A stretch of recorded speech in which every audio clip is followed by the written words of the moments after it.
Mga kwento ni Felmo.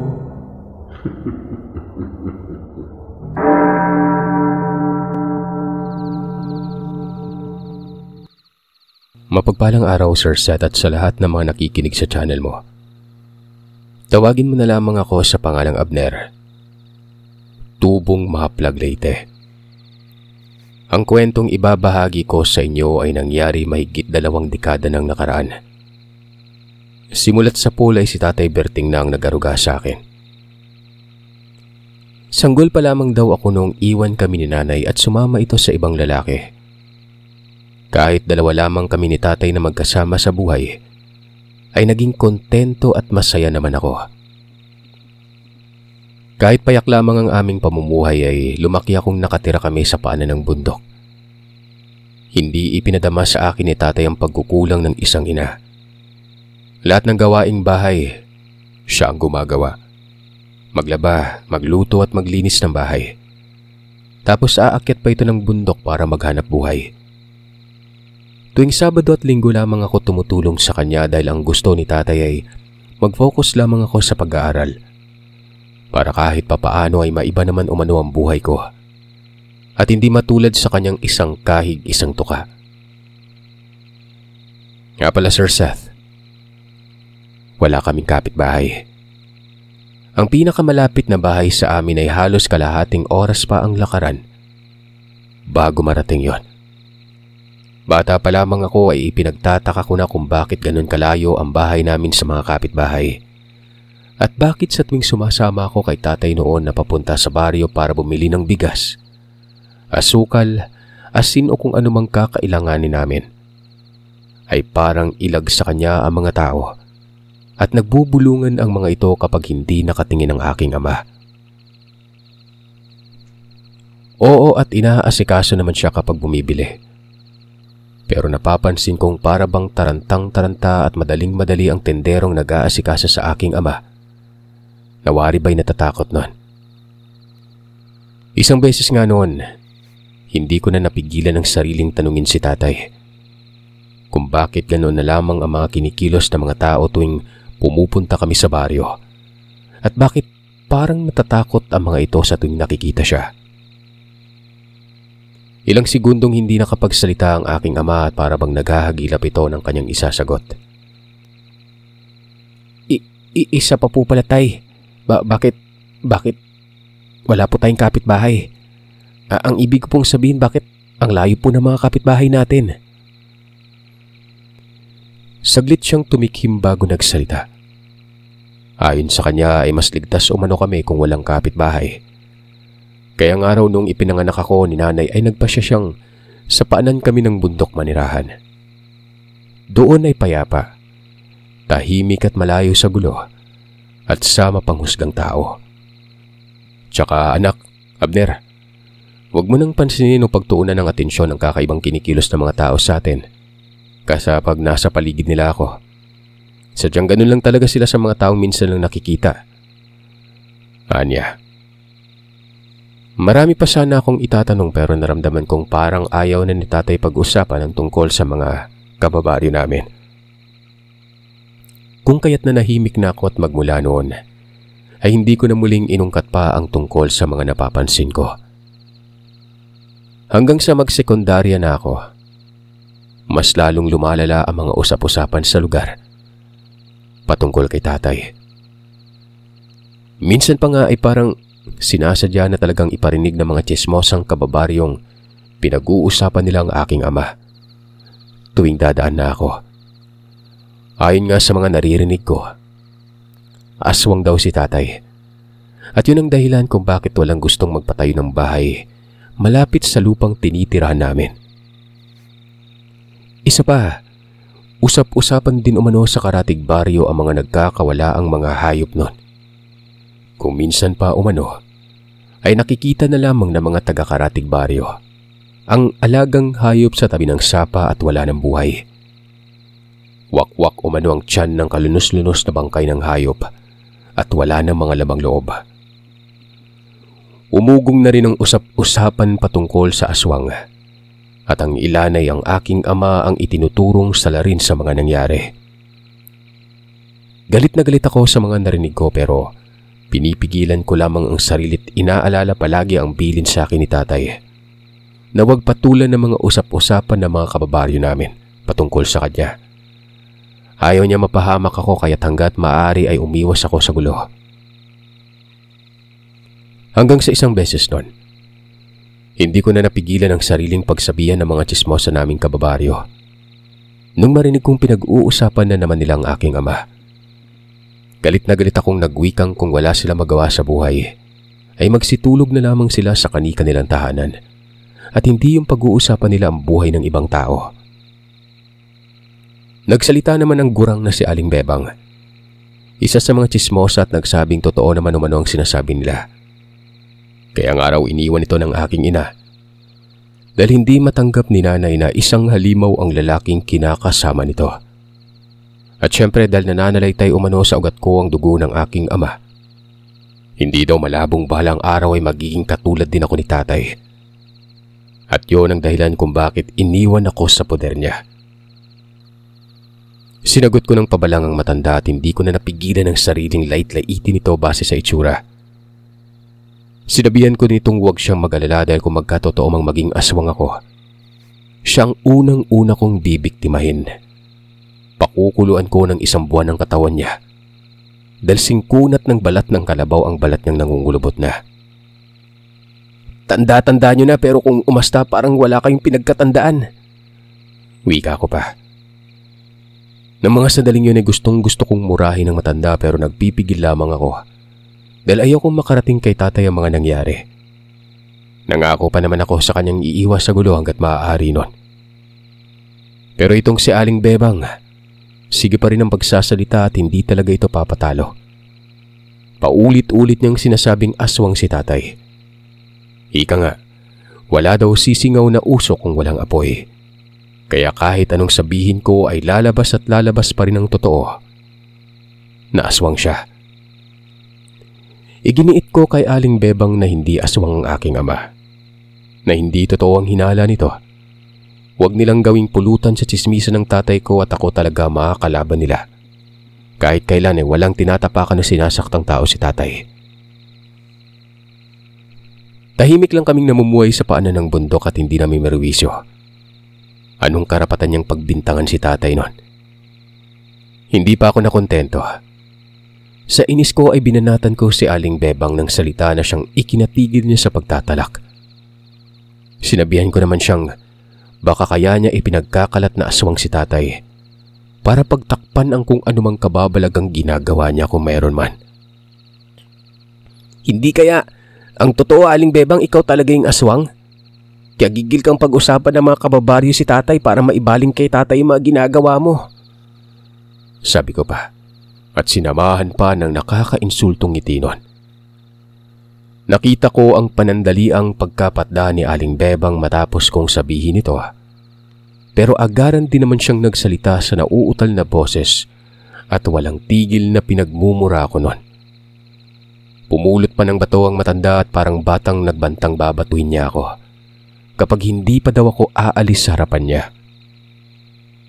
Sinaway naman kami ng ilan sa mga kausap ng matanda at sinabihan akong umuwi na't huwag nang patulan ng matanda. Nagpupuyo sa galit na naglakad na akong palayo at hindi na muling nilingon pa ang matandang yon. Pag-uwi ko sa bahay, nadatnan ko si tatay sa bakuran. Abala siya sa pagpuputol ng mga panggatong. Nang lumingon ito sa akin ay seryosong tinanong niya ako kung ano ang nangyari at parang Biyernes Santo umano mukha ko. Sasabihin ko sana sa kanya ang tungkol sa matandang nakasagutan ko sa baryo. Pero agad akong natigilan nang maalala ang kabilin-bilinan niya sa akin. Wala po tay. Tugon ko at nagpaalam na ritong papasok na sa loob ng bahay. Magmula nang makasagutan ko si Aling Bebang ay hindi na ako mapalagay. Hanggang sa napagpasyan ko na rin pakiramdaman si tatay sa lahat ng ginagawa nito tuwing lalabas ng bahay sa kinagabihan. Tama kayo, Sir Seth. May mga gabing umaalis ng bahay si tatay at madaling araw na ito kung minsang umuwi. May mga pagkakataon kasi nagigising ako ng madaling araw kaya't namamalayan ko ang pagdating niya.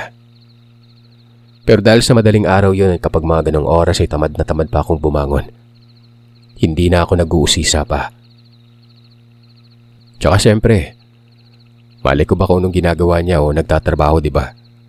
Parang hindi naman talaga big deal ito nun eh. Pero nang hindi ko na nakayanan pa ang mga nasagap na usap-usapan patungkol sa kanya, nabuo na mismo sa isipan kong alamin kung ano ang ginagawa ni tatay kapag nasa labas ito ng bahay sa 10 oras ng gabi. Isang beses, mga pasado 11:00 na siguro ito ng gabi nang magising ako sa kakaibang kaluskos sa labas ng bahay. Noong una, hindi ko na muna inintindi ang mga naulinagan ko. Pero makaraan ng ilang segundo, may kakaiba na akong naririnig at para itong asong walang tigil sa pagsusuka. Kinusot-kusot ko ang mga matang pinakinggang maigi ang ingay sa labas nun. Makaraan ng ilang sandali, nagtataka man. Tahimik akong bumangon at sumilip sa bintana. May buwan ng gabing yon kung kaya't maliwanag ang paligid. Noong makasilip na ako ay gayon na lamang ang pagkunot ng noo ko. Nakita ko si tatay sa bakuran ng bahay namin. Nakatalikod ito at nakaluhod sa lupa. Para bang may ginagawa ito at hindi ko alam kung ano. Lumipat ako ng pwesto at naghanap ng siwang para mas malinaw kung makita kung ano ang ginagawa niya.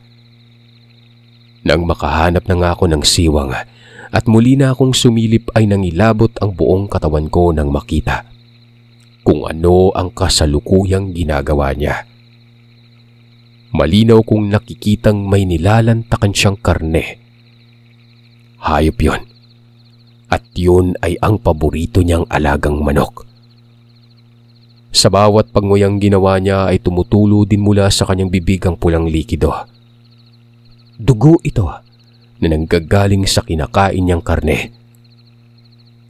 Nakailang beses ko pang kinurap-kurap ang mga mata sa pag-aakala nga namamalikmata lamang ako pero hindi talaga eh. Dahil sa malinaw pa sa bahang si tatay talaga ang nakita ko noon. Nanigas ang buong katawan ko habang pinagmamasdan siya. Pigil ang hiningang hindi ko na magawang ialis ang pagkakatitig sa kanya.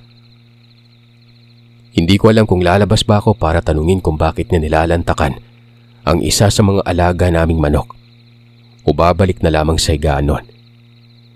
Pinagpapawisan na rin ako ng malamig at parang magkakasakit ako nang wala sa oras dahil sa mga nakita. Pero bago pa man ako makapagdesisyon ay nakita kong tumayo na ito. Pumasok sa loob ng bahay na parang walang nangyari. Grabe ang pagkabog ng dibdib ko nang marinig ang mga yabag ng paa niyang naglakad papalapit sa pintuan ng silid ko. Natatarantang nagmadali na nga akong humiga at nagkunwaring tulog nun. Maya-maya, naramdaman kong huminto siya sa harap ng silid ko pero hindi niya binuksan ang pintuan. Marahil ay pinakiramdaman niya lang kung gising pa ba ako o tulog na. Makaraan ng ilang segundo ay saka pa lamang ako nakahinga ng maluwag nang narinig kong naglakad na ito palayo. Napahugot ako ng malalim na paghinga. Naupo ako sa higaan nun. Ramdam ko pa rin ang pangangatog ng katawan habang iniisip ang tungkol sa mga nakita ko. Siguradong sigurado ako nun.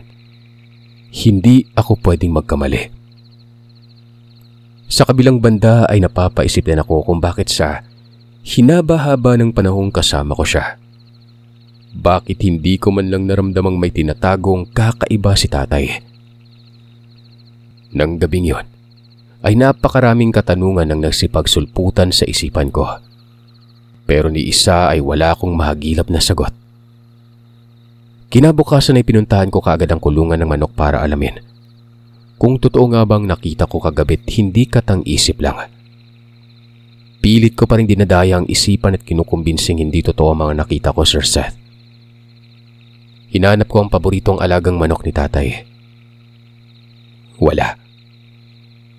Para akong pinagsakluban ng langit at lupat ng lumo. Totoo nga talagang nakita ko kagabi. Hindi ko alam kung ano ang gagawin. Hindi ko rin alam kung paanong haharapin ang aking ama matapos makita ang ganong eksena. Ganun pa man na naisip ko rin hindi naman siguro ako sasaktan ni tatay dahil kung mangyayari man ang tumatakbo sa isipan ko, edi sana nangyari na yun, di ba? May problema ka ba, anak? Bakit parang napapansin kong kanina ka pa walang kibo? Ayos ka lang ba? Untag na tanong ito nang magtanghalian kami. Saglit akong tumingin kay tatay at sa hindi mawaring dahilan, para bang biglang umurong ang dila ko. Hindi masabi-sabi sa kanya ang tungkol sa nakita ko kagabi. Oo, wala po. Nga pala tay, yung manok pala natin, parang kulang po ng isa. Kunwaring wika ko at tinanong siya kung napansin niya ba kung saan nagpunta ang paborito niyang alagang manok.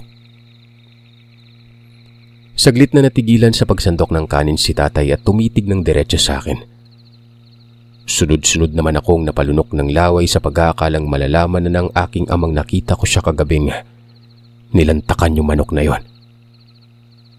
Ayun ba? Huwag mo nang hanapin. Binigay ko na kay Aling Pasing. Sagot niya sabay nag-iwas ng tingin nun. Bakit po? Di ba paborito mo yun, tay? Bakit nyo naman binigay lang kay Aling Pasing? Marami pa namang ibang manok dyan eh. Hindi direktang sinagot ni tatay ang tanong ko. Salip ay sinabihan niya lamang akong kumain na at huwag nang magtanong pa ng magtanong dahil nasa pagkainan kami. Lumipas sa mga araw simula nang makita ko sa hindi kaaya-ayang sitwasyon ng aking ama. Napansin kong parang lagi na lamang siyang balisa o kaya naman ay tulala na animoy may malalim na problemang iniisip. May namamataan din akong matandang babaeng palaging nagmamasid sa bahay namin.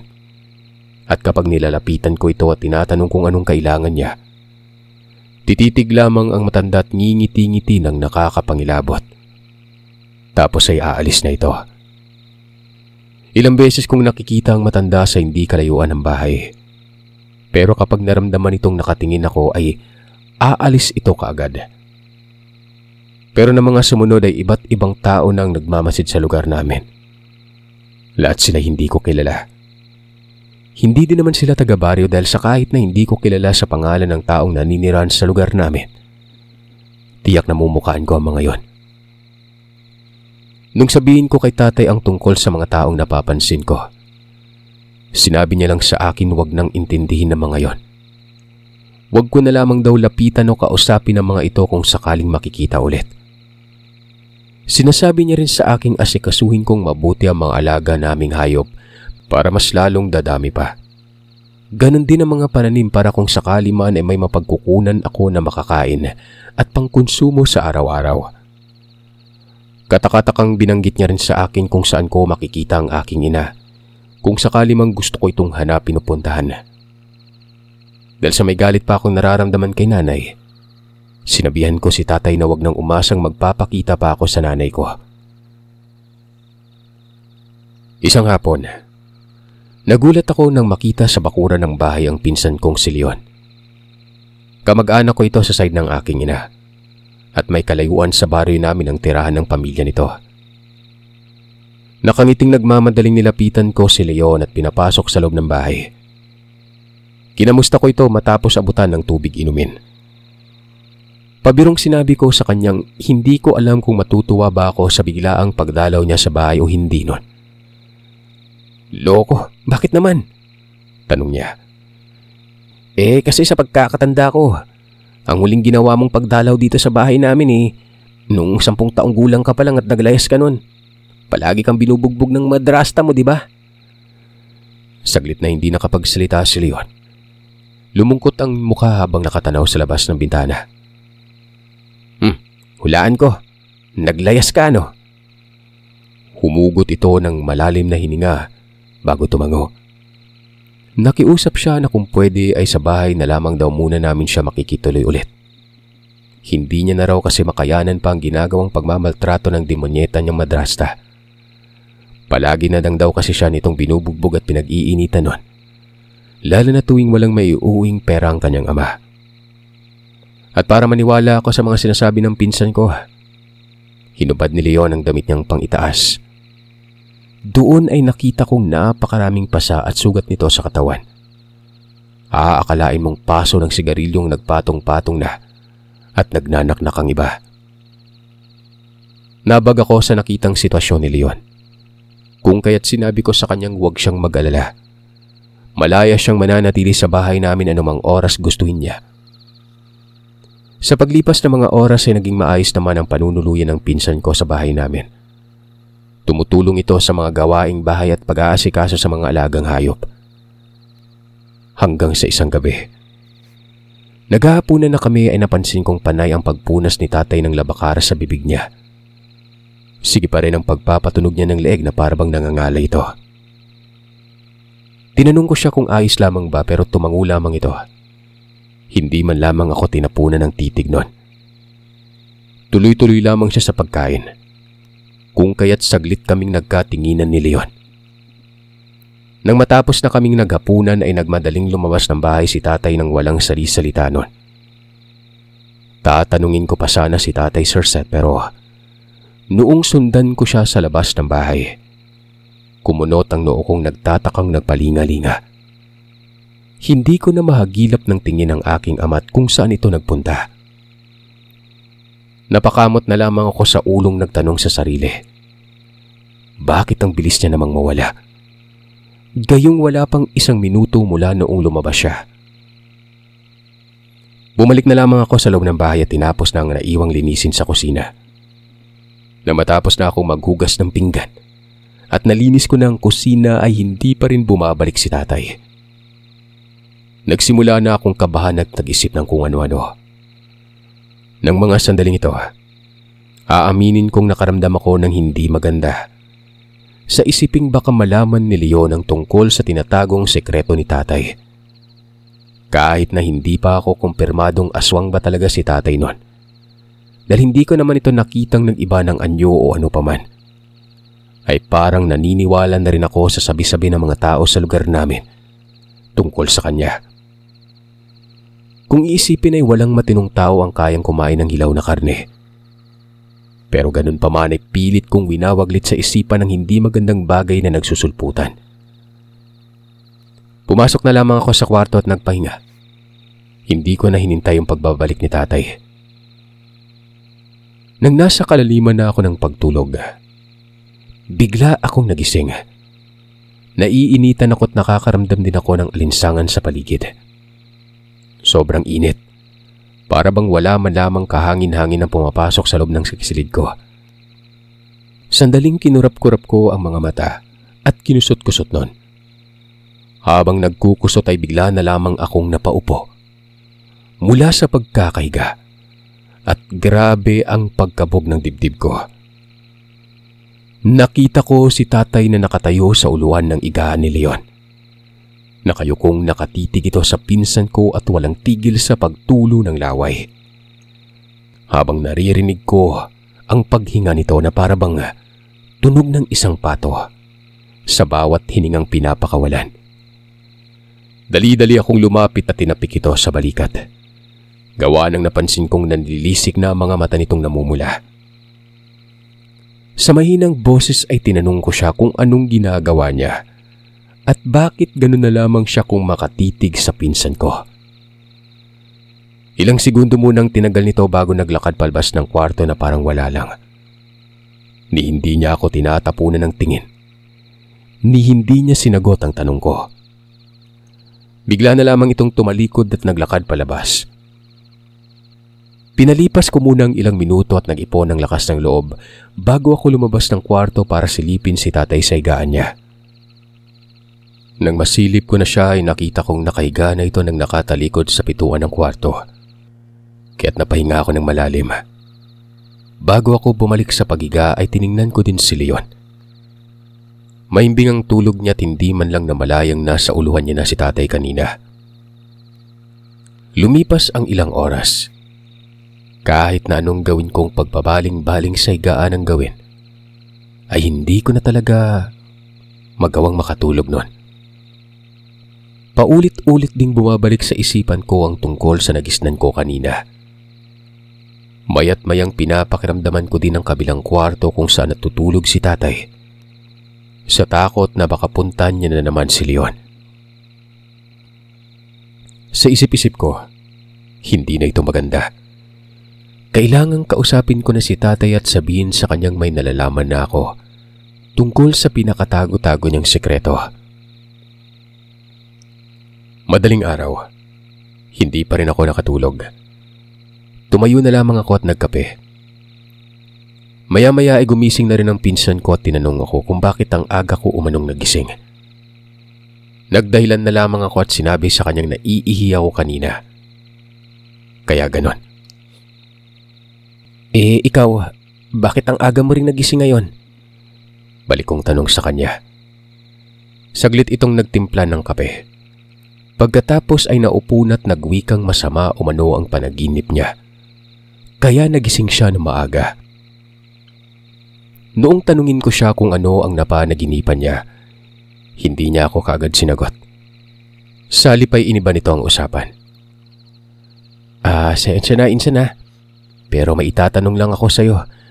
Sana wag ka magalit sa akin. Wika ni Leon. Ano yun, Leon? Tungkol kay Tiyong Berting. Itatanong ko lang sana kung may sakit ba siya. Nitong mga nagdaang araw kasi napansin kong parang ang tamlay niya eh. Tsaka marami akong naririnig na usap-usapan sa baryo tungkol sa kanya nung minsang may binili ako sa tindahan. Huwag mo nalang pansinin yung mga sinasabi ng mga tao, insan. Hayaan mo sila. Sagot ko. At sinabihan siyang baka masama nga ang pakiramdam ni tatay. Na hindi niya lang sinasabi sa amin para hindi kami magkalala. Naputo lamang ang usapan namin nung masipat palabas na ng kwarto si tatay. Hindi ko alam kung bakit sa tuwing tinatangkang sabihin ko kay tatay ang tungkol sa naisip ko, hindi ko magawa-gawa. Para bang may humaharang sa isipan ko't nakakalimutan ko na yon kapag kaharap ko na siya. Mas umugong na rin ang usap-usapan sa lugar namin patungkol sa aswang.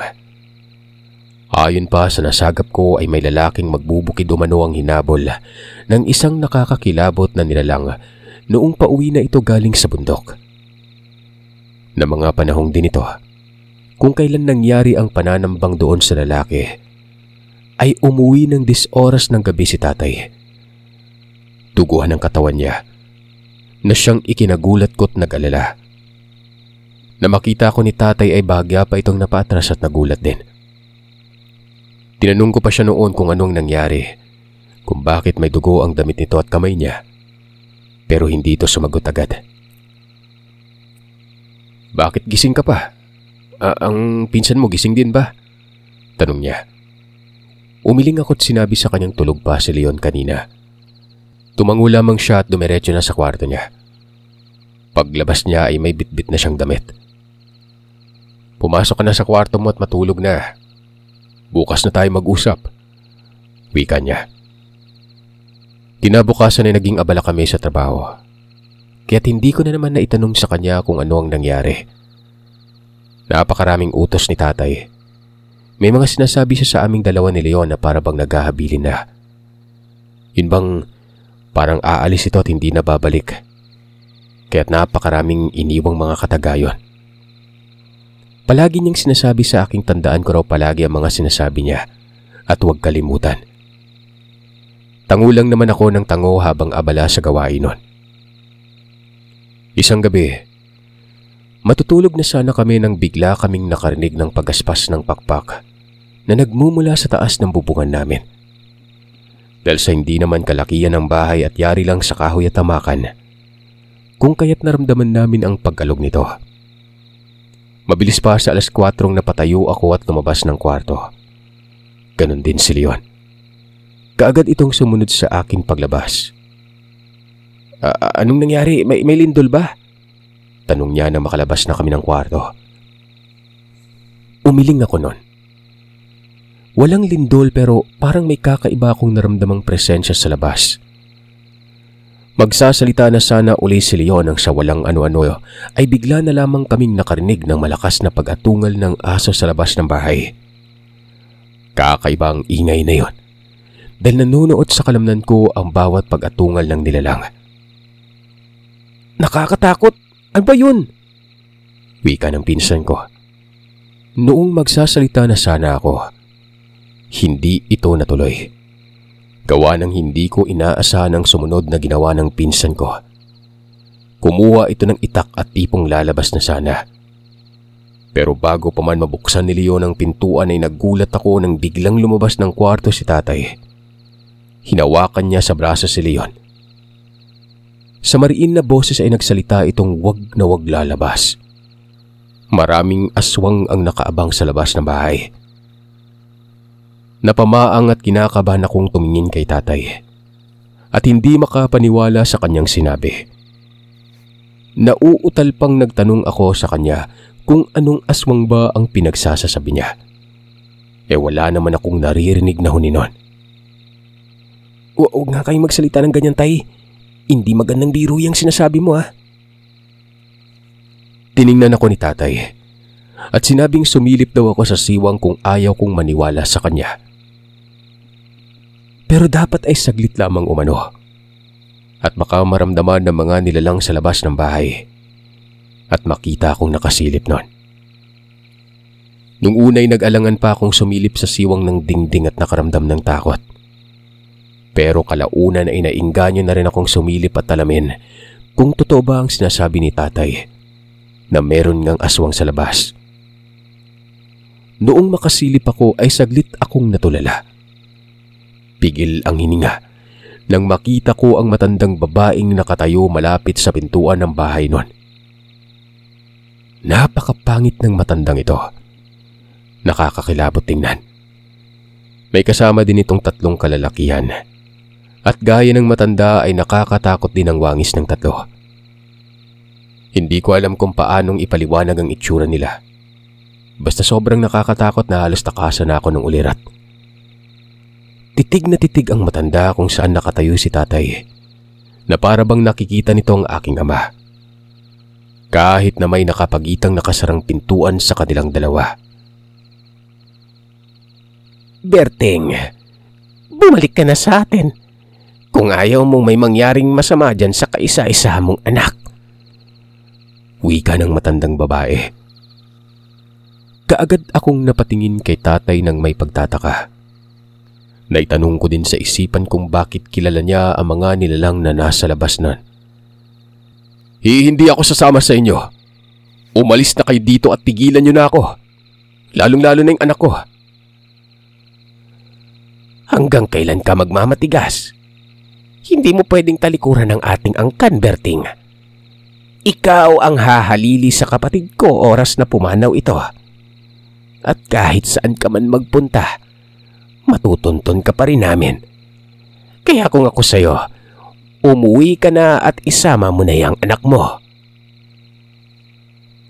Sa pagpapalitan nila ng usapan, doon ko nalaman na tiyahin ni tatay ang matandang nasa labas ng bahay.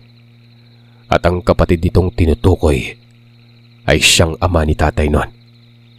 At kaya pinipilit na ng mga itong bumalik si tatay sa angkang tinakasan dahil sa hindi umano mamamatay-matay ang kanyang ama hanggat walang hahalili dito. Mangyak-ngyak na si tatay pero nanindigan pa rin siyang wag akong idamay at umalis na mga yon. Dahil kahit kailan ay hindi siya sasama. Buo ang pasya niya at hindi na magbabago pa yon. Maya-maya pa'y walang ano-anong bigla na lamang akong nagulat at napasigaw. May mabalahibong kamay ang mabilis na humatak sa akin mula sa labas ng bintana nun. Sa sobrang bilis ng pangyayari ay hindi agad ako nakagalaw o nakapanlaban man lang. Walang kahirap-hirap na lumusot ako sa bintana at malakas na bumagsak sa lupa. Saktong pagbagsak ko sa lupa ay mabilis na akong dinumog ng mga aswang. Pinagkakakalmot habang sumisigaw ako at humihingi ng tulong. Kapag hindi ka sasama sa amin, papatay namin itong kaisa-isahan mong anak na walang silbi sa lahi natin. Dagdag pang wika ng matanda. Ang tulad kong hindi namamanang pagiging aswang ni tatay ay dapat na umanong kitilin ng buhay. Sagabal lamang umano ako sa lahi nila at magiging pasanin habang buhay ng aking ama. Nang tingnan ko si tatay ay nakita kong dahan-dahan siyang lumabas ng bahay. Naikayom ang kamao habang nakikiusap sa tiyahin niyang bitawan ako. Pero ang mas nagpagulat sa akin at hindi ko lubos inaasahan ay noong pumayag siya sa gusto ng kanyang angkan. Basta't pakawalan lamang ako at hayaang mamuhay ng normal. Yun lang ang hinihiling niyang mangyari, kapalit ng pagpayag niya sa nais na mga ito. Matapos nilang marinig ang sinabi ni tatay ay walang pasubaling binitawan ako nila. Nilapitan ko si tatay at tinatak papasok sa loob ng bahay. Pero sa malungkot na boses ay nagwika ang aking amang pumasok na ako ng bahay noon. Isaradong mabuti ang pintuan. Wag na wag ko ring kalilimutan ang lahat ng mga sinabi niya. Patawarin mo ako anak kung pati ikaw ay nadamay. Nang dahil sa akin sinaktan ka nila.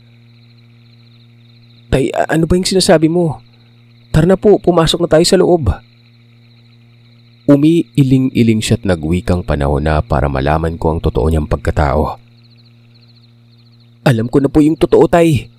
Matagal ko nang alam na totoo ang mga usap-usapan sa baryo na isa kang aswang. Tila hindi inaasa ni tatay ang sinabi ko. Saglit itong natigilan at nangangatalang bibig na nagtanong kung paano ko nalaman ang matagal na tinatago niya. Sinabi ko sa kanya ang buo, kung paano at kung kailan ako nag-umpisang maghinala. Hindi totoong ako ang may kagagawan sa lahat naman nangyayari dito sa lugar natin, Abner. Lalong-lalo na doon sa lalaking hinabol ng aswang. At kaya din akong pumapayag sa kagustuhan ng angkan natin para tigilan na nila yung pamimirwisyo dito sa baryo. Sabi ni tatay noon. Dagdag niya pang saad, kung hindi siya sasama ay hindi matigil-tigil ang mga kababalagang nangyayari sa lugar. Simula nung malaman ng tiyahin niya at ng iba pa naming kaanak kung saan kami nakatira, ay hindi na tumitigil ang mga itong mambiktima ng mga alagang hayop. Hanggang sa kalaunan ngay mismong ang mga tao sa baryo na ang pinagbalakang biktimahin ng mga ito. Gusto niya mang mamuhay ng normal, gaya ng karamihan. Mukhang hindi niya na umano magagawa pa. Sinabi niya rin sa akin wag ko nang subukang hanapin siya dahil mapapahamak lamang ako. Isipin ko na lamang umano na nagtabaho ito sa malayo para hindi na ako gaanong malungkot. Nakailang beses na humingi ng tawad si tatay at pinakiusapan ng pinsan kong wag akong iwan anuman ang mangyari. Sa bahay na rin umano manirahan ng pinsan ko at magtulungan kaming dalawa. Habang naglalakad nga palayo si tatay kasama ang tiyahin niya at ang iba pang kaanak. Naiyak na lang ako. Gusto ko siyang habulin at gusto kong sumama. Wala na akong pakialam kung anong mangyari. Ang mahalaga ay kasama ko ito. Pero pinipigilan ako ni Leon at sinunod nito ang bili ni tatay. Matapos ang pangyaring ito ay hindi ko na nakita pa si tatay. Ilang beses ko siyang hinanap pero wala talaga. Hanggang sa sumuko na lamang ako tahimik na namuhay sa bahay kung saan ako iniwan ng aking ama. Pero alam niyo ba, kahit na wala na si tatay sa lugar ay patuloy pa rin ang mga kababalagang nangyari. May mga nagsasabing may aswang araw na namiminsala. At ang mas pinakamalala sa lahat ay noong malaman kong aswang si Aling Bebang. Kumalat sa baryo namin na isa din pala siyang aswang. May nakakita daw nito na nasa silong ng bahay ng kapitbahay na buntis. Nakaupo na parang palaka ang matanda. Nakatingala kung saan nakaiga ang buntis na yon. Hinabol pa ito ng ilan sa mga kapitbahay at kamuntikan pang mataga kung hindi lang ito nakatakas. Magmula din noon ay umalis na sa lugar namin si Aling Bebang at hindi na rin ito bumalik pa. Sa kasalukuyan, Sir Seth, ay may pamilya na ako at hindi ko ito sinikreto sa asawa ko. Hindi ko pa man alam kung buhay pa ang aking ama o hindi. Isa lang ang alam ko. Mabait si tatay. Kung aswang man siya, hindi siya nananakit.